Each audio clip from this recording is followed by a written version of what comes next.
तो वो हमारा रंग छूट जाएगा। देखो हमारे परिणामों में छूटता है कि नहीं छूटता ये दिखता नहीं है, पर वो धीरे धीरे रह के छूटता है, वो हमें पता चलता है। या हमारे प्रवृत्ति स्वाध्याय रूप होती है तो वो पता चलती है। बहुत सारी बातें हैं, पर अध्यात्म का रंग क्यों जरूरी है? यदि अध्यात्म का रंग नहीं होगा या अध्यात्म की बात नहीं होगी तो हमें बाकी की बातें मात्र ज्ञान का गेय बनेगी। जैसे हम लोक व्यवहार में कहीं घूमने जाते हैं और विषय बनाते हैं और विषय को भोग करके वापिस आ जाते हैं, बराबर, और उसमें आनंद मानते हैं, तृप्तता मानते हैं, वैसे ही यदि जिनवाणी में हम अध्यात्म नहीं निकाल पाते हैं स्वयं के लिए तो वो हमें ज्ञान का गेय बनता है, मानी विषय भोग का सामान बनता है। ये समझो। तो अध्यात्म हमारे लिए इसीलिए जरूरी है कि स्वयं के कल्याण के लिए जरूरी है। और जिन्होंने जो जो ग्रंथ लिखे, जिन आचार्य भगवंतों ने सारे ग्रंथ लिखे हैं, आप उसका आद्योपांत ढंग से स्वाध्याय करेंगे तो उसमें आपको अध्यात्म नहीं मिलेगा, ऐसा पॉसिबल नहीं है।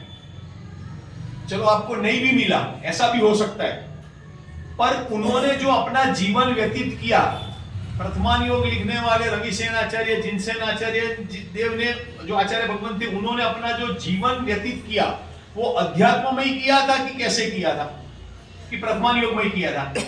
तो बोले वो लिखना अलग बात थी, उनको ऐसा विकल्प था, जो भी परंपरा रही हो, पर उसमें अध्यात्म उनके साथ था। कर्णान योग जिन्होंने लिखा उनमें भी अध्यात्म था। इसीलिए अध्यात्म को हम ऐसा हुआ बना करके छोड़ देने का नहीं है। हमारे जीवन में अध्यात्म नहीं होगा तो हमारी रुचि बढ़ने वाली नहीं है। इस बात को हमें प्रायः समझना जरूरी है।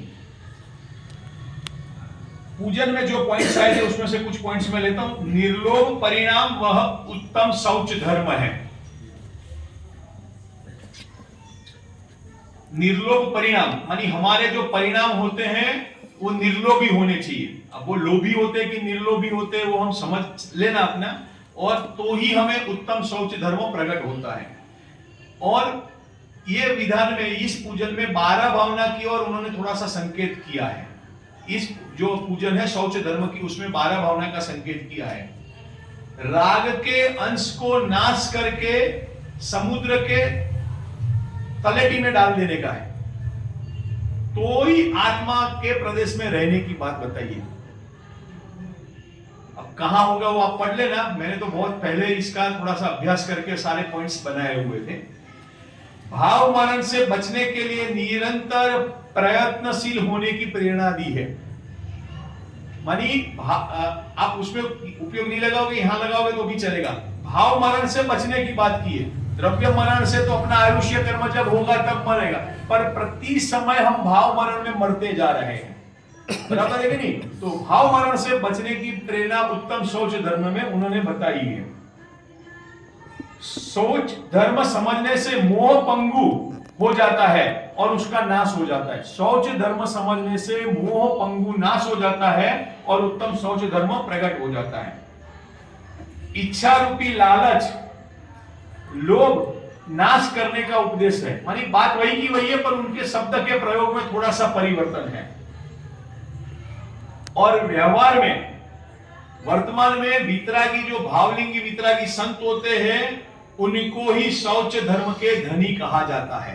परमार्थ से तो जो अरिहंत और सिद्ध परमेष्ठी है वही है, और व्यवहार से जो भावलिंगी वितरागी संत है वही शौच धर्म के धनी है। और एक बात बताई इन्होंने, जब तक हमारी अंतरंग शुद्धता प्रकट नहीं होगी तब तक बहिरंग शुद्धता का कोई मतलब नहीं है। क्या कहा? फिर से, अंतरंग शुद्धता नहीं होगी तब तक बहिरंग शुद्धता का कोई तालमेल बैठेगा नहीं। बहिरंग शुद्धता हो भी नहीं भी हो, पर अंतरंग शुद्धता चाहिए। एक एग्जाम्पल है रत्नगण श्रावकाचार्य में, उसको थोड़ा सा इसका केंद्र बिंदु बनाते हैं। श्रावकों को सवेरे देव दर्शन करने आना अनिवार्य है, बराबर? स्नान करके आना अनिवार्य है कि स्नान किए बिना आना अनिवार्य है? स्नान करके, बराबर? झूठे मुंह आना है कि मुंह साफ करके आना है? मुंह साफ करके। थोड़ा सा सोचना, मनुष्य गति के लिए कितने रिस्ट्रिक्शन है, रूल्स एंड पावर कितने मजबूत है। महावीर भगवान का जीव प्रथमान योग वाला अब उदाहरण दिमाग में लगा हो रखो, सिंह की पर्याय में जब वो मांस खा रहा था, अब मांस खा रहा था तो वो मुंह धोने गया कि उपदेश सुनने बैठा? पहले सतीश भाई बोलो, पंडित जी, मुंह धोने की अनिवार्य नहीं थी तृतीय गति में? एक मनुष्य गति में ही सारे रूल्स रेगुलेशन है, बाकी गति में नहीं है। इसका मतलब स्वच्छंदी होना नहीं है। मेरा यहाँ पे जो कहने का केंद्र बिंदु है उसको समझना, अभिप्राय को समझना। वो सिंह मुंह धोने गया नहीं और झूठे मुंह उसने उपदेश सुना भी और उसको सम्यक दर्शन उसी समय हुआ। ठीक है, यहां तक आ गए? और थोड़ा गंभीरता से सोचो, उसके यहाँ पे मांस का टुकड़ा रहा होगा कि नहीं रहा होगा? उसका जो गले का जो पोर्शन होगा, तो वो जो निवाला है वो उसने अंदर उतारा होगा कि बाहर निकाला होगा? कल्पना करो, उदाहरण वही है, कल्पना करो। नहीं आया समझ में? अभी आपको प्रैक्टिकल नहीं आया। हम क्या करते हैं प्रवीण भाई, कभी फ्लाइट में जाते हैं ना, तो मान लो वो खाते तो नहीं है जो चीज देते, पैकेट एग्जाम्पल है, बराबर? अब वो पैकेट हम किसके लिए ले जाते हैं? हमारे काम में नहीं आएगा तो किसके? हमारे यहाँ जो काम करते हैं, यहाँ जो बच्चे खाते हैं, यहाँ जो नहीं आया समझ में नहीं आया, फ्री में मिल रहा है ना, टिकट के तो पैसे लगे ही है। मानी वो चीज ले ली और हमने दूसरे के लिए दे दी। तो शेर की पर्याय का वो चित्र याद करो कि हमें यदि कृतकालिक अनुमोदना करनी है, मानी उसने अंदर उतारा नहीं होगा, कल्पना मानी सत्यता ये है कि उतारा नहीं होगा, और बाद में उसने जीवन पर्यंत उस चीज का त्याग किया, मांसाहार का, बराबर? तो मेरा कहने का तात्पर्य क्या होता है, कभी कभार हम लोग क्या करते हैं, चौयार करते हैं, रात्रि भोजन का त्याग होता है, तो हम लोग भोजन करने कब बैठते हैं? प्रैक्टिकल है ये, तो सब भुक्त भोगी है, आप और हम, बराबर? जब अंतर मुहूर्त पहले बैठने का नियम है तो हम पढ़ते संध्या काल में, मानी जैसे ही 5-10 मिनट बाकी और हम बैठ जाते हैं और फटाफट करके मानी उसको उतारने की कोशिश करते हैं, मानी निवाला अंदर उतारने की कोशिश करते हैं, उसको बाहर निकालने की कोशिश नहीं करते हैं। इसीलिए मनुष्य गति में बाहर की शुचिता की, पवित्रता की जरूरत है। बात छोटी है, थोड़ी गंभीर है, पर इसको अभिप्राय पूर्वक समझना जरूरी है। बहुत सारा ऐसा विषय है कि हमें सोचने पे मजबूर करता है। और रत्नगण श्रवकाचार्य ने उससे अच्छा और बढ़िया खुलासा किया है। पानी पवित्र होता है, पानी पवित्र होता है, और वह शरीर हम पवित्र माने, इसलिए तो स्नान करते हैं, पवित्र करने के लिए स्नान करते हैं। तो शरीर के संयोग में पानी आ जाता है तो दोबारा उस पानी को हम देखना पसंद करते हैं? क्यों नहीं करते? मानी पवित्र चीज अपवित्र पदार्थ के संयोग में आती है तो उसको हम देखना पसंद नहीं करते, डायरेक्ट उसको रवाना करते हैं। तो ये पवित्र है या नहीं है? तो इसको यदि हम पवित्र मान करके क्रिया करेंगे तो हमें सुचिता कभी प्राप्त नहीं होने वाली व्यवहार से। फिर भी मनुष्य गति में मन शुद्धि के लिए काय शुद्धि अनिवार्य है, दूसरी गति में मन शुद्धि के लिए काय शुद्धि की अनिवार्यता नहीं है। भाई तिर्यंज गति हो, नरक गति हो, नरक गति में भी श्रेणी का राजा है, वो उपदेश सुनते होंगे तो कैसे सुनते होंगे? कल्पना करो, प्रथमान युग तो पढ़ा है, हम सबने पढ़ा है। तो ऐसे यहाँ पे हमें मन शुद्धि के लिए शरीर शुद्धि है, पर शरीर शुद्धि से मन शुद्धि होती है, ये बात में कथनचित भी सत्य नहीं है। मन शुद्धि होगी तो अपने आप शरीर शुद्ध होगा, इस तरह से समझना है। अंतरंग सुचिता न हो तब तक धर्म प्रकट नहीं होता, ये कहने के लिए मैंने ये आपको सुचिता वाला कहा है। और पवित्रता जरूरी है, हमारे श्रावक की भूमिका के अनुसार हमें स्नान करना, स्वच्छ कपड़े पहन करके जिन मंदिर में आना इत्यादि क्रियाएं जरूरी है। जो रूल्स रेगुलेशन है वो जरूरी है, उसमें कोई दो राह नहीं है। निश्चय और व्यवहार की संधि यहाँ पे ये पूजन में विधान में समझाई है। निश्चय और व्यवहार की क्या संधि मिलन होती है वो भी उन्होंने समझाया है। हमारे भीतर जो विकृति होती है वो मात्र पर्याय में है, स्वभाव में नहीं है, वो भी पूजन में कहा है, कभी नहीं। हमारी जो विकृति है वो किस में है? पर्याय में है, और पर्याय की विकृति नाश होती है, स्वभाव में विकृति होती ही नहीं, ये उन्होंने संकेत किया है।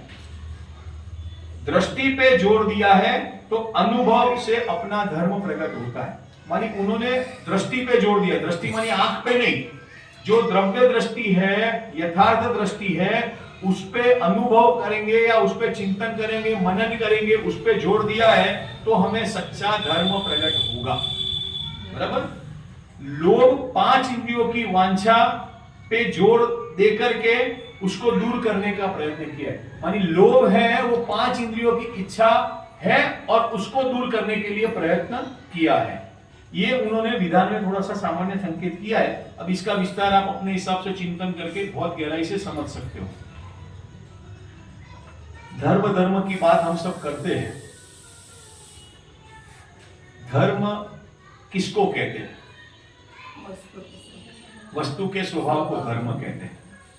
फिर दूसरा, 4 परिभाषाएं अपने यहाँ जिनागम में है धर्म की परिभाषा मुख्यत्वे। वस्तु स्वभावो धम्मो, दंशन मूलो धम्मो, चारित्रम खलु धम्मो और अहिंसा परमो धर्मो। ये 4 परिभाषा आप सबने सुनी हुई होगी। अब उसमें से कौन सी सही है और कौन सी गलत है? गलत नहीं बोलना चाहिए, पर कौन सी सही है और कौन सी नहीं सही है? चारों सही है तो ही तो आई होगी ना, ऐसे तो आई नहीं होगी ना। आचार्य भगवत ने ऐसे तो नहीं लिखी होगी ना। तो मेरा प्रश्न है कि वस्तु स्वभाव धम्मो का अर्थ क्या है? चारित्रम खलु धम्मो का अर्थ क्या है? अहिंसा परमो धर्म का अर्थ क्या है? और दंशन मूलो धम्मो का अर्थ क्या है? वस्तु जैसी है उसको वैसी मानना, उसका नाम धर्म है। ये वस्तु स्वभाव धम्मो हो गया। दंशन मूलो धम्मो का अर्थ क्या है? अरे परिभाषा तो सुनिए ना आप लोगों ने, शायद यहाँ कहीं लिखी भी होगी। चारित्रम खलु तो मुझे यहाँ दिख गया और आगे वो दूसरी भी लिखी पढ़ाई आ रही है। दर्शन धर्म का मूल है। दर्शन मानी क्या? बराबर। सम्यक दर्शन तो भी सम्यक दर्शन धर्म का मूल ऐसा लेना चाहिए था ना। दर्शन लिखा है खुद आचार्य देव ने। मानी श्रद्धा धर्म का मूल है। चारित्रम खलु धम्मो, चारित्र मानी क्या? हम चारित्र किसको मानते हैं? बाहरी क्रिया को मानते हैं। और बाहरी क्रिया में भी जो बाहर दिखता है उसके परिणाम से ही हम मानते हैं और एक दूसरे के परिणाम से मानते हैं। अपने परिणाम से मानने का प्रयत्न करते ही नहीं है। जबकि परीक्षा का नाम ही है कि स्वयं की परीक्षा करना है। दूसरे की परीक्षा करना उसको परीक्षा नहीं कहा है। वो जब हम स्कूल में पढ़ते थे तब तक की है। पंडित जी मेरे दादाजी थे तो वो एक बात बहुत कान पकड़ के कहा करते थे प्रवीण जी कि मनुष्य गति में जीव जब तक जिंदा है ना तब तक उसकी परीक्षा होती है। मानी उसको परीक्षा देनी भी पड़ती है और देनी भी पड़ती है। यदि लौकिक दृष्टि से देखे, मुझे वो 3-4 बार बोले तो मुझे समझ में नहीं आया, पर जैसे जैसे मैंने उस पर विचार किया कि भाई परीक्षा कब तक होती है? आदमी जिंदा है तब तक उसकी परीक्षा है। स्कूल में देने जाता है, कॉलेज में देने जाता है, वो नहीं है। सब लोग अपने अपने दृष्टिकोण से उस आदमी को देखते हैं, उस व्यक्ति को देखते हैं, उसके प्रभुत्व को देखते हैं, उसके आचरण को देखते हैं। तो वो एक प्रकार की परीक्षा हुई। तो बोलो उससे हमें लाभ है या नहीं है? तो चारित्रम खलु धम्मो मानी चारित्र धर्म का मूल है, ये बात बराबर है। पर चारित्र किसको कहना? स्वरूपाचरण चारित्र। मानी वो स्वरूपाचरण चारित्र है, वो पर्याय में जो शुद्धता प्रकट होती है उसको कहा है। मोटा मोटा समझना। अब ये 3 में तो कदाच आप मान भी जाओगे कि भी ये वस्तु व्यवस्था के हिसाब से डेफिनेशन सही है। चौथी आती है अहिंसा परमो धर्म। इसमें क्या आएगा? हाँ, वो हमने पढ़ तो लिया है। अपने में राग द्वेष उत्पन्न नहीं होना उसका नाम अहिंसा है। और अपने में राग द्वेष उत्पन्न न होना उसका नाम हिंसा है। पर रियल में हम अहिंसा धर्म किसको मानते हैं? पर जीव की हिंसा नहीं करना उसको मानते हैं। बराबर, बात पक्की है। अंदर से भीतर से आवाज आनी चाहिए। देखो ऐसे बोलने से आवाज नहीं आएगी। अहिंसा परमो धर्म आपने भी पढ़ा है, मैंने भी सूत्र पढ़ा है। और हम भी आज तक क्या मानते हैं कि एक जीव को दूसरे जीव की हिंसा नहीं करना उसको कहते हैं अहिंसा। और जैन धर्म का ये सिंबल है। बराबर। तो ज्ञानी भगवंतों ने ये अहिंसा का सिंबल इसके लिए रखा है क्या? थोड़ा और गंभीरता से सोचे कि जो हमारे पाठ है, जो संस्कृत इत्यादि में, हिंदी इत्यादि में जो सामायिक प्रतिक्रमण इत्यादि के जो पाठ हैं, उसमें भी इस बात का संकेत किया है कि मैं स्वयं जीव हूं। इसका यदि मैं विचार करूंगा तो दूसरे जीव का उपकार अपने आप आएगा। पर मैं स्वयं जीव हूं, इसका हम विचार करते हैं क्या? तो जीव का हम उपकार तो करेंगे तो वो तो पर की क्रिया हो गई, तो शरीर की क्रिया हो गई, तो वो अहिंसा धर्म नहीं है। गुरुदेव श्री का एक सूत्र बहुत फेमस है, आपने सुना होगा। तो बधा भगवान छे અને બધા ભગવાન થાવ. गुजराती में बोला मानी सब भगवान है और सब भगवान हो. इसका क्या अर्थ है? और बाद में एक और बोलते थे बदा भूलेला भगवान छे. इसका अर्थ क्या है? सब स्वभाव से तो भगवान है और पर्याय से भगवान होने के लिए कह रहे हैं.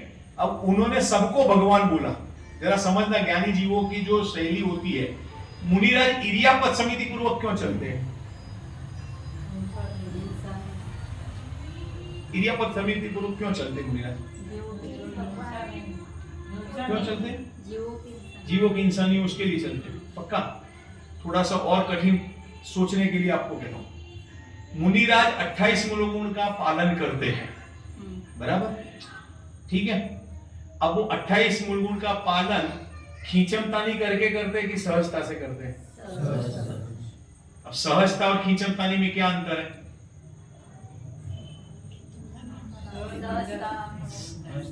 सहजता से करना और खींचमतानी में क्या अंतर है, आप समझ गए. जैसे अभी यहाँ पे 10 लक्षण में प्रोग्राम होते हैं तो हमें थोड़े से हमारा शेड्यूल चेंज करना पड़ता है कि नहीं करना पड़ता है, तो वो खींचमतानी हो जाती है, बराबर? आकुलता हो जाती है, जो भी होता है.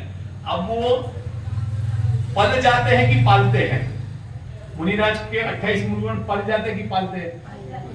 क्या आएगा प्रवीण भाई? पल जाते हैं सहजता से, बराबर? और हमको छठ आवश्यक करना होता है तो क्या होता है? क्या होता है हमारी परिस्थिति क्या होती है? हमें खींचतानी करना पड़ता है. आज अभी बच्चों की पाठशाला में एक प्रश्न आया था, थोड़ा सा लेता हूं, प्रश्न अपने अनुकूल ही है इसलिए आपको विकल्प मत करना.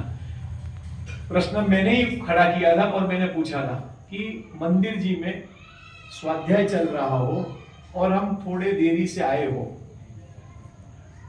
तो सबसे पहले हमें जिनेंद्र भगवान के दर्शन करना चाहिए कि स्वाध्याय सुनना चाहिए? सतीश भाई, आप तो थे इसलिए जवाब दे दोगे. चाचा जी, क्या उत्तर आना चाहिए? हमारे जो गुजराती लोग बहुत है ना, शॉर्टकट बहुत जल्दी ढूंढते हैं, इंस्टेंट हमको काम होना चाहिए. आपके यहाँ क्या है सिस्टम मुझे मालूम नहीं है. भरत भाई, શું જવાબ આવે? प्रश्न ફરીથી रिपीट करूं છું. प्रश्न दोबारा पूछता हूं. जिन मंदिर में जिनेंद्र भगवान विराजमान है शाश्वत रूप से और हम मंदिर में आए और सभा चल रही है, धर्म सभा, और हम थोड़े आने में लेट हो गए और वहां जिनवाणी चल रही है, तो हमें सबसे पहले भगवान के दर्शन करना चाहिए कि जिनवाणी सुनना चाहिए? क्या उत्तर आना चाहिए? जिनवाणी सुनना चाहिए. बहुत बढ़िया, बोलो. जैन धर्म में देव शास्त्र गुरु में सबसे पहले देव को बहुमान है. जब तक आप देव के दर्शन नहीं करोगे तब तक आपको जिनवाणी में उपयोग उतना सूक्ष्मता से या गंभीरता से लगेगा नहीं. भले आपको दर्शन में 5 मिनट 10 मिनट लगते हो, पर यदि सभा चलती है और आपको आकुलता लगती हो कि मुझे प्रवचन सुनना है, तो आप 1 मिनट के लिए या आधी मिनट के लिए 5 सेकंड के लिए भी भगवान के नतमस्तक होने के बाद फिर आप सभा में बैठो. सभा के बाद आप भगवान के दर्शन आराम से करो. हम क्या सोचते हैं, भगवान तो वहीं के वहीं है ना, सभा में हमारा टाइम आगे पीछे होगा तो 9 बजे तक तो पूरा हो जाएगा. तो वो परिणामों की विचित्रता है. सबसे पहले देव, उसके बाद शास्त्र और उसके बाद गुरु. ये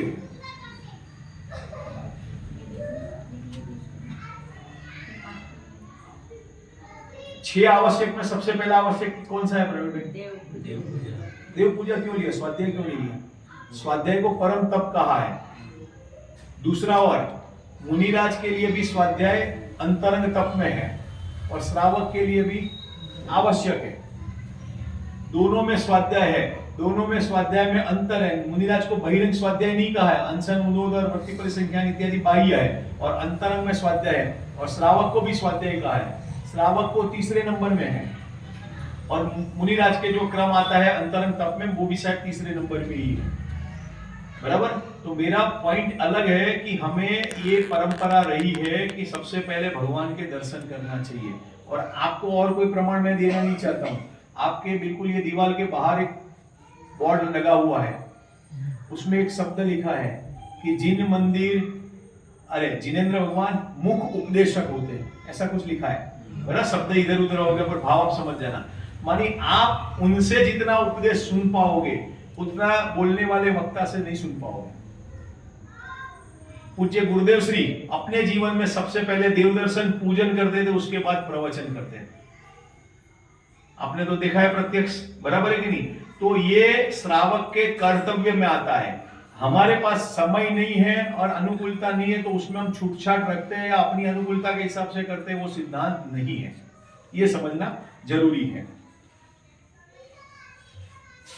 यानी शौच धर्म में शरीर की पवित्रता का मायना कुछ नहीं है। 4 गति में शौच धर्म की चर्चा मनुष्य गति की अपेक्षा से मुख्यता से की जाती है। हम लोभ किसको कहते हैं? रुपया पैसा इकट्ठा करना, उसको लोभ कहते हैं, बराबर। और बच्चों को इसी तरह से लोभ कसाय पढ़ाई जाता है। बहुत आरंभ और परिग्रह इकट्ठा करना, उसको लोभ कसाय कहते हैं, बराबर। बहुत सिंपल है एग्जाम्पल कि बच्चों को बच्चों की भाषा में समझाया जाता है, बड़ों को बड़ों की भाषा में समझाया जाता है। और जो हमारी शास्त्र में सबकी शैली अलग अलग है, जो ब्रह्मानियों की शैली अलग है, कर्णानियों की अलग है, द्रव्यानियों की अलग है। यदि हम रुपए पैसे को ही परिग्रह मानेंगे तो जो गरीब बंदा है उसका क्या होगा? है वो निर्लोभी होगा। गरीब जो जीव है वो क्या होगा? निर्लोभी होगा। तो बोलो अमीर रहना जरूरी है इस काल में कि गरीब होना जरूरी है? तो बेचारे को जिनको पुण्य के प्रताप से मिला है तो वो बेचारा तो लॉस में जाएगा कि नहीं जाएगा? पॉइंट समझे? तो शास्त्र में लोभ है, ये है एक अपनी नई उपज है रुपए पैसे। ये अनादिकालीन व्यवस्था नहीं है। पहले सोने की मोहरें चलती थी, अब रुपए पैसे चलने लगे। अपने भी 5 साल पहले 2000 की नोट चलती थी, 8 साल पहले। अब 2000 की कोई नोट को देखना पसंद नहीं करता है, बराबर है कि नहीं? तो रुपए पैसे को परिग्रह मानेंगे तो मनुष्य गति में भी मूल्यांकन करना मुश्किल हो जाएगा। समझ में आया बात? तो क्या है लोभ? किसको कहा है? ममत्व तो है, और किसको कहा है? क्या? लोभ को पाप का बाप भी कहा है, तो पैसे को पाप का बाप नहीं कहा है, लोभ को कहा है। तो लोभ में 4 प्रकार का लोभ होता है। प्राणी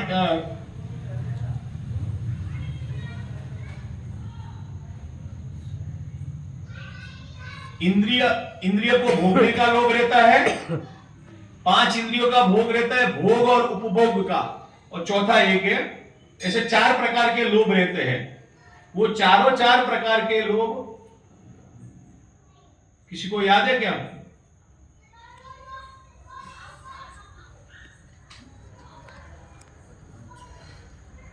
का भोगने का लोभ है, उसके अनुसंधान में सारे के सारे लोभ होते हैं। अब मैं आपसे पूछता हूं कि हमें 5 इंद्रिय को भोगने का लोभ है या नहीं है? जो संसारी जीव है, जो संगी पंचेंद्रिय जीव है, उनको 5 इंद्रिय का लोभ भोगने का रस है या नहीं है? चलो है, यहां इतना तो मानते हो। अब थोड़ा आगे बढ़ते हैं। 5 इंद्रियों के लोभ में हम एक साथ कितनी इंद्रिय का लोभ कर सकते हैं? एक साथ 5 इंद्रिय के लोभ में है, मेरी लालसा 5 इंद्रिय को भोगने की है, तो एक साथ हम कितनी इंद्रिय का लोभ कर सकते हैं? लोक व्यवहार में पांचों को एक साथ। हाँ, होता है। हम चाहना तो ऐसी रखते कि 5 को एक साथ भोगे, पर हम छद्मस्त है, अज्ञानी है, तो एक इंद्रिय के एक विषय को ही भोग पाते। टोडरमल जी ने मेरे ख्याल से 4थे अधिकार में इसका स्पष्टीकरण बहुत बढ़िया किया है। क्या कहा फिर से? 5 इंद्रिय का भोग हम एक साथ नहीं भोग सकते हैं।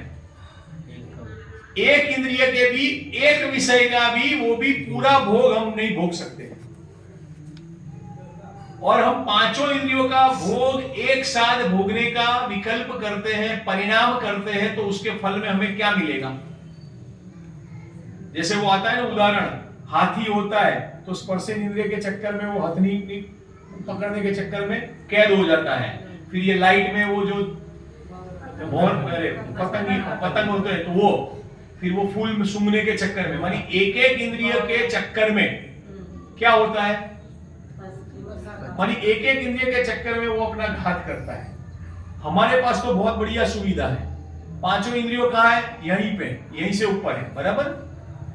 ध्यान देना, यहाँ मुख से लेकर के आंख और कान, ये नाक, बराबर। और हमारे पास तो इतनी बड़ी सुविधा होती है, खाना खाते समय भी हम मोबाइल देखते हैं, फिर देखते जाते हैं, सुनते जाते हैं, ये करते हैं, जो भी करते हैं, या कुछ और काम करते हैं तो टीवी में अपना भजन चल रहा है या कुछ भी चल रहा है। मानी एक काम के साथ हम बाकी, मानी एक इंद्रिय के साथ हम बाकी की इंद्रियों को भोगने का प्रयत्न करते जा रहे हैं। तो बोलो ये प्रैक्टिकल है या नहीं है? अज्ञानी जीव को कभी भी एक इंद्रिय का भोग पूरा होता नहीं है एक समय में, उसके भी एक विषय का होता है। स्पर्शन इंद्रिय के कितने भेद है? 8। तो जब आप उसके एक भेद का स्वाद ले रहे हो, तब उसके दूसरे स्पर्शन इंद्रिय के दूसरे विषय का आप स्वाद नहीं ले पाओगे। पर वो समय इतना सूक्ष्म होता है कि हमें वो बात पता चलती नहीं है, और हम ये मानते हैं कि हमने पांचों इंद्रियों का भोग एक साथ किया, मानते हैं। तो उसके कारण बंध भी कैसा पड़ेगा? एक इंद्रिय या असंगी पंचेंद्रिय तक तो एक एक इंद्रिय के उसके पास थी, हमें छूट कितनी मिली है? पांचों इंद्रियों की। तो पांचों इंद्रियों का भोग एक साथ मानेंगे और करते रहेंगे, तो हमें बंध कितना पड़ेगा? तीव्र पड़ेगा कि बंध पड़ेगा? तीव्र पड़ेगा। अब तीव्र बंध पड़ेगा तो उसको भोगना कैसे पड़ेगा? तीव्रता से भोगना पड़ेगा कि मंदता से भोगना पड़ेगा? मंदता से भोगना पड़ेगा, ऐसा तो नहीं है। और इन चीजों से हम पूरे भुक्त भोगी हैं, ऐसा नहीं है कि नहीं है। और हम हमारे जीवन में कई चीज, हम लोग भी कहीं ऑफिस से कार लेके जाते हैं तो क्या करते हैं? मोबाइल फोन वो ब्लूटूथ लगा देते हैं, तो कार चलाते भी जाते हैं, और किसी से बात करना है तो करते भी जाते हैं, स्पीकर ऑन कर देते हैं मोबाइल से। तो एक साथ दो काम होते हैं कि नहीं होते हैं? पहले तो ये नक्की करो, एक साथ दो इंद्रियों के काम होते हैं कि नहीं होते हैं? नहीं होते हैं? क्यों होते हैं? पक्का कल प्रैक्टिकल करके आओगे? डॉक्टर साहब बहुत अच्छा उदाहरण देते थे कि खाना खाते जाओ और ऐसे 2 उंगली हिलाते जाओ, खाना खाते जाओ और 2 उंगली हिलाते जाओ। आप करना कल जाके, इनाम सतीश भाई दे देंगे, कोई दिक्कत नहीं। मानी ये इंद्री, ये क्या है? जो कौवे की आंख जैसा इंद्रियों में जो है ना, वो जो इंद्रियों का जो है ना पलटना है, वो कौवे की आंख जैसा है। कौवे को होती एक आंख है पर हमें दिखती 2 है। ऐसे इंद्रियों के विषय में समय इतना बहुत सूक्ष्म होता है तो हमें पता नहीं चलता, और हमें यह लगता है कि हम 2 इंद्रियों का, 3 इंद्रियों का, 4 इंद्रियों का एक साथ भोगते हैं। कि शास्त्र प्रमाण में कहीं पे भी छद्मस्त को 2 इंद्रिय के विषय भोग एक साथ हो नहीं सकते हैं। 2 इंद्रिय की बात जाने दो, एक इंद्रिय के 2 विषयों को एक साथ आदमी भोग नहीं सकते, बराबर है ना? एक इंद्रिय के 2 विषय को नहीं भोग सकता है। दाल बनाते हो तो पहली चम्मच लेते हैं तो अब पता चलता है नमक कम है, ज्यादा है, पर उस समय दूसरे वस्तु से हम परिचित है, समझना दूसरी चीज, उस समय दूसरी चीज से हम परिचित है, इसीलिए उसमें गर्म, ठंडा, रूखा, चीकना जो भी है वो हमें तुरंत का तुरंत पता चल जाता है। पर जब खट्टे का स्वाद लेते हो या खारेपन का लेते हो तो दूसरी मीठापन का स्वाद नहीं आता है। तो दूसरी इंद्रिय का तो कोई प्रश्न नहीं है। तो हम जो प्राप्त पर्याय में मोह के कारण जो हम लिप्त रहते हैं, तो उसमें ये चीज हमें थोड़ा समझना जरूरी है। जीवन लोभ और आरोग्य लोभ आते हैं? लोभ के 4 प्रकार में जीवन लोभ, आरोग्य लोभ। हाँ, जीवन लोभ, आरोग्य लोभ, भोग और उपभोग, मानी 5 इंद्रिय उसमें आ गया। 2 जगह अलग अलग कथन है, जीवन लोभ है, आरोग्य लोभ है और भोग और उपभोग है, और एक जगह 5 इंद्रिय वाला लोभ है और जीवन लोभ है और आरोग्य लोभ है, ऐसा है। 4 कसाय में पहले नंबर की क्रोध क्यों रखी और लास्ट वाली लोभ क्यों रखी? प्रवीण भाई के पास तो उत्तर है, वो बता देंगे। पंडित जी के साथ भी उत्तर होगा। 4 कसाय के नाम हमने बचपन से सुने हैं। लोभ को पाप का बाप कहा है, बराबर? अच्छा, लोभ सीधा होता है कि इनडायरेक्टली होता है? नहीं आया समझ में? मैं अहमदाबाद से सीधा आया कि घूम घूम के आया? वो तो सतीश भाई को ही मालूम है, उन्होंने मेरा फीडबैक लिया है। प्रश्न फिर से, लोभ सीधा होता है कि घूम घूम के होता है? 5 पाप सीधे होते कि घूम के होते हैं? 4 कसाई सीधी होती है कि घूम के होती है? अरे 4 कसाई और 5 पाप, उनका जो बाप है वो कौन है? अरे मैं क्या पूछा, 5 पाप और 4 कसाई, उनका बाप कौन है? मानी बाप का बाप कौन है? मिथ्यात्व है। तो मिथ्यात्व होता है उसके कारण सारी कसाई होती है, मिथ्यात्व होता है उसके कारण सारा पाप होता है।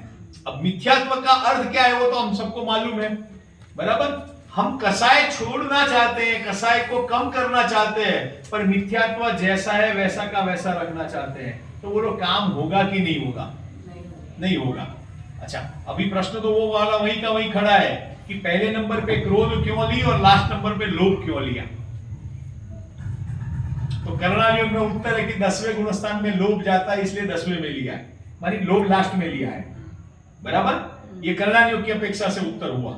समझना जरा, हमें प्रैक्टिकल थोड़ा सोचना है कि क्रोध हम कंट्रोल कर सकते हैं। अभी मान लो मुझे गुस्सा आ रहा है तो मैं नहीं करूंगा, आ नहीं रहा है, पर एग्जांपल दे रहा हूं। मान है तो मैं अभी सोचूंगा कि नहीं भैया मैं अपने को बड़ा मानूंगा तो दिक्कत पड़ेगी, बराबर। मायाचारी है तो भी अभी प्रवचन कर रहा हूं तो मैं मायाचारी नहीं करूंगा। समझ में आ गया? ये 3 कसाई को तो मैं दबा सकता हूं, दिखा नहीं सकता हूं, पर मेरे भीतर लोभ है उसको मैं कितना दबाऊंगा? और लोभ के कारण तीनों कसाई दब जाती है। न्याय से समझना, कर्णान योग से भी समझना और न्याय से समझना। क्या कहा? लोभ के कारण तीनों कसाई दब जाती हैं। आप दुकान में बैठते हैं, पक्का कारोबार करते हैं, वेल टू डू कारोबार है, अब हमें पैसा कमाने का लोभ है, तो उस समय हमें ग्राहक पे गुस्सा आएगा तो क्या करोगे? गुस्से को पी जाओगे कि नहीं पी जाओगे? कितना पी जाओगे उसका नाप है, सब फुक्त होगी, बराबर। ठीक है, मान होगा तो भी कितना भी छोटा बंदा होगा, मानी उम्र में या ऐसे होगा तो भी वो अपन के भी चलोगे, अपने को तो फायदा हो रहा है ना। पॉइंट समझ में आई? और मायाचारी भी उस समय की नहीं, कुछ नहीं करना है, नीट एंड क्लीन काम करना है। मानी लोभ कसाई के कारण हम तीनों कसायों को दबा देते हैं, और तीनों कसाई दबती है तो फिर वो कहां खड़ी होगी? लोभ के साथ खड़ी होगी कि नहीं होगी? जैसे कल बताया था वैसे चारों कसायों का सद्भाव प्रति समय रहता है, और चारों चौकड़ी का कसाय सद्भाव प्रति समय रहता है, बराबर ना? ऐसा ही है ना? है? 1 करो तो 4 का, हाँ 1 करो तो 4 का बंद होता है। Buy get 1 for free. मानी ये प्रैक्टिकल है। जब हम पढ़ते हैं सुनते हैं कर्णाली में तो ये लगता है कि हम अभी क्रोध कर रहे, अनंतानुबंधी कर रहे तो संजय का भी लगेगा। मानी ये बाहर से कसाई दिखती, टोडरमल जी ने भी लिखा है, 39 पेज नंबर है, मैं आज थोड़ा लेने वाला था पर अपना वो समय भी हो रहा है, तो मानी या उसमें भी थोड़ा उन्होंने लिखा है, बाहर के मंद और तीव्र कसाई के कारण हम मूल्यांकन नहीं कर सकते कि लोभ है या नहीं है, ये है या नहीं है, ये सारी चीजें बाहर के मूल्यांकन से हम कभी भी नहीं कर सकते। मानी हमने अभी तक चर्म चक्षु से ही अपने को देखा है और औरों को देखा है, तो चर्म चक्षु से हमें अपने को भी नहीं देखना है और औरों को भी नहीं देखना है। हमें ज्ञान चक्षु से अपने को देखना है, तो ज्ञान चक्षु से हम औरों को देखेंगे तो ही हमें कसायों का अभाव होगा। ऐसा शौच धर्म में बहुत सारे पॉइंट्स है, तो उस हिसाब से हमें थोड़ा सा सोचना चाहिए।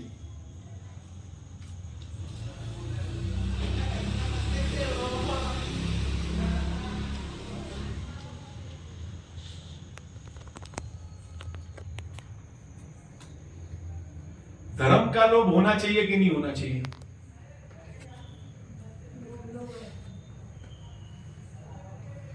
अब वो जाने दो, 4 प्रकार के भेद बताए, इंद्रियों के लोभ बच के वो उसको अभी छोड़ दो, मानी समझना तो है, पर अभी थोड़ा सा आगे और बढ़ते हैं। धर्म का लोभ होना चाहिए कि नहीं होना चाहिए? अच्छा कार्य करने का लोभ होना चाहिए कि नहीं होना चाहिए? बुरा कार्य की बात जाने दे, पर अच्छा कार्य करने का लोभ होना चाहिए कि नहीं होना चाहिए? तो पंच परमेष्ठी की परिभाषा में, आचार्य परमेष्ठी की परिभाषा में टोडरमल जी ने बहुत अच्छा वाक्य दिया है कि धर्म लोभी जीवों को धर्म का उपदेश देते हैं। लोभ मानी एक प्रकार की इच्छा, बराबर। तो वहां पे भी धर्म लोभी शब्द का प्रयोग किया है, मानी धर्म को प्राप्त करने का भी लोभ हमारे लिए सही नहीं है, और समय सार में ऐसा है, न मोक्षोपि मुमुक्षुताम, बराबर है, उसमें है समय सार में, कलश में है, न मोक्षोपि मुमुक्षुताम, मानी मोक्ष की जो इच्छा करता है या मोक्ष का जो लोभ रखता है उसको मोक्ष कभी नहीं मिलता है। जब पुण्य की इच्छा करेंगे तो पुण्य मिलेगा कि नहीं मिलेगा? पुण्य की इच्छा करेंगे तो पुण्य मिलेगा कि नहीं मिलेगा? नहीं मिलेगा। और नहीं इच्छा करोगे तो मानी लोभ करने से हमें मिलेगा पुण्य, ऐसा कोई प्रावधान नहीं है, और लोभ नहीं करने से मिलेगा ये हो भी सकता है और नहीं भी हो सकता है। हम क्या करते हैं, 24 घंटे हमारा जो उपयोग है किसमें लगाते हैं? व्यापार धंधा इत्यादि आर्त रौद्र ध्यान में लगाते हैं, तो उससे हमें धनोपार्जन या पुण्य मिलेगा इसका कोई गारंटी नहीं है। और यदि हम नहीं लोभ करते हैं, निर्लोभी रहते हैं बाहर से औपचारिक रूप से, तो भी हमें सारी सुविधा मिल सकती है, उसमें कोई दो राह नहीं है। और जिनकी लोभी प्रवृत्ति रहती है ना, वो जीवन पर्यंत सारी चीजें इकट्ठे करने में लगा रहेगा, वो जल्दी से छोड़ेगा नहीं, समझ गए? मानी वो सब चीजों को इकट्ठा करने में रखता है, उसको वो छोड़ने का भाव नहीं होता है। यदि गलती से मान लो उसको यूज करने का भाव हुआ तो वो क्या विचारेगा कि इतना मेरा यूज हो गया, तो उसका उपयोग हमेशा उसको इकट्ठा करने में, मानी कि पुण्य के प्रताप से मान लो उसको मिल भी गया होगा तो उसको भोगने का मन नहीं करेगा। समझ में आया नहीं आया? समझ में? मैंने परसों उदाहरण दिया था ना, वैसे ही कि मेरे पास बहुत सारी सामग्री है, मैं इकट्ठी करता जाऊं, पर जब भोगने का मौका आता है तो क्या करूंगा? तो उस समय भी मुझे इकट्ठी करने का ही भाव आएगा। तो ये लोभी की प्रवृत्ति ये व्यवहार से होती है। तो हमें धर्म के मार्ग में लगना है तो ऐसी प्रवृत्ति हमें होनी नहीं चाहिए, इस रूप से यहां कहा है। और लोभ को तो पाप का बाप कहा है, वो लोभ मानी रुपए पैसे वाले को पाप का बाप कहा है, ऐसा नहीं है। लोभ मानी जो कषाय है, वो हमें जो प्राणी जो 5 इंद्रिय का जो हमें जो लोभ है, 5 इंद्रियों को भोगने का लोभ है, जीवन जीने का लोभ है, और भोग उपभोग का जो लोभ है या आरोग्य का लोभ है, तो उसको लोभ कहा है। ये आपको मनुष्य गति में, सर्व मनुष्य में ये चीज पाई जाएगी। मनुष्य गति के जीवों में सर्व रूप से ये पाई जाएगी। तिर्यंज गति में भी प्रवीण भाई बराबर है, मुख्यतः से 5 इंद्रिय का तिर्यंज गति में भी हम ले सकते हैं ना, उसमें नहीं आएगा। जीवन जीने का तो आ सकता है, बराबर, जीवन जीने का भी आ सकता है। और 5 इंद्रिय में भी उस अपनी तरह नहीं घटा सकते, पर जीवन जीने का लोभ है, मानी ऑटोमेटिक 5 इंद्रिय संबंधी उसमें एक ही में पूरा पैनल है। तो व्यवहार से भी हम 5 इंद्रिय को भोग नहीं सकते हैं। एक इंद्रिय के एक विषय को भी एक समय मात्र भोगते हैं, तो फिर परमार्थ से तो हम 5 इंद्रिय का भोग एक साथ करने का जो पाप भाव करते हैं, तो उससे हमें तीव्र बंद होता है। ये बात यहाँ पे आई है। सारे पॉइंट्स मैंने ग्रुप में इनको सतीश जी को दे दिए, आप बाद में जरा देख लेना, थोड़ा सा टाइम है। मोक्ष मार्ग प्रकाशक में जो इसी के अनुरूप जो बात है वो मैं थोड़ा सा लेके अपनी बात पूरी करूंगा। प्रश्न क्रमांक 39।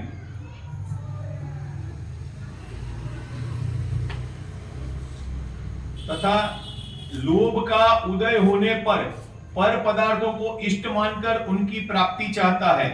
वस्त्र भरण धन धान्य अचेतन पदार्थों की तृष्णा होती है, तथा स्त्री पुत्र आदि चेतन पदार्थों की तृष्णा होती है, तथा अपने को या अन्य सचेतन अचेतन पदार्थों को कोई परिणमन होना इष्ट मानकर उन्हें उस रूप परिणमन रूप परिणमित करना चाहता है। मानी लोभ के कारण चेतन या अचेतन पदार्थ को उस रूप परिणमन कराना चाहता है। आगे का है, पर मुझे यहाँ चेतन और अचेतन पदार्थ में थोड़ा कंफ्यूजन हुआ, इसलिए मैं थोड़ा सा आपसे पूछ लेता हूं। चेतन पदार्थ को भोगने से ज्यादा पाप बंद होता है कि अचेतन पदार्थ को भोगने से ज्यादा पाप होता है?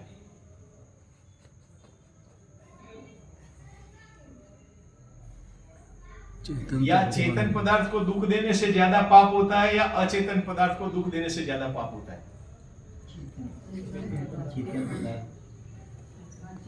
प्रश्न समझ में आया? थोड़ा उत्तर मैंने बोल दिया इसलिए पता चल गया आपको। चेतन पदार्थ भोगने से ज्यादा पाप लगेगा कि अचेतन पदार्थ भोगने से ज्यादा बंद पड़ेगा? पाप मानी बंद पड़ेगा। क्या उत्तर आना चाहिए? अचेतन में तो पुद्गल पदार्थ सब आ गए यहाँ लिखा है ना, दोनों है ना, परिणमन कराना चाहता है। चारों कसाय में ये चीज गर्भी होती है, पर अभी लोभ के प्रकरण चल रहे हैं तो लोभ में प्रश्न सिंपल है, घबराने की बात नहीं है। जैसे आप अपने घर का भोग कर रहे हो कि नहीं कर रहे हो, आपके घर का भोग कर रहे हो कि नहीं कर रहे हो, घर के सारे सुख सुविधा का भोग कर रहे हो कि नहीं कर रहे हो, शरीर का भी भोग कर रहे हो कि नहीं कर रहे हो।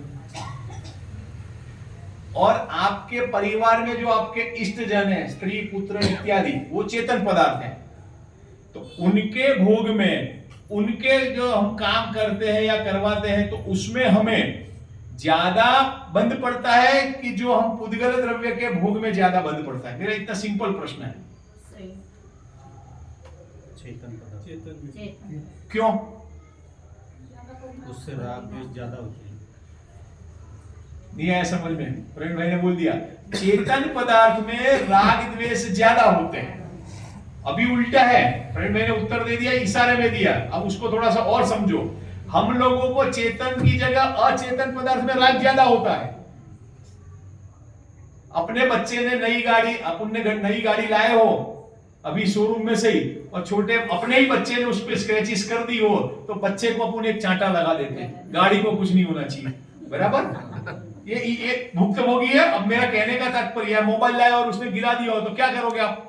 मोबाइल तो नया मिल जाएगा बाद में, पर पहले तो एक बार उसको तो सबक मिलना चाहिए ना, बराबर है कि नहीं? तो हम उस चक्कर में रहते हैं। यहां समझना है कर्णान योग से और प्रैक्टिकल तरह से समझना है कि चेतन पदार्थ में सुख दुख का रिफ्लेक्शन होता है। तो सुख दुख का रिफ्लेक्शन होता है, तो वो दुखी हुआ तो किसके निमित्त से हुआ? तो बोले हमारे निमित्त से हुआ। तो इसके कारण उसका हमें बंध ज्यादा पड़ता है।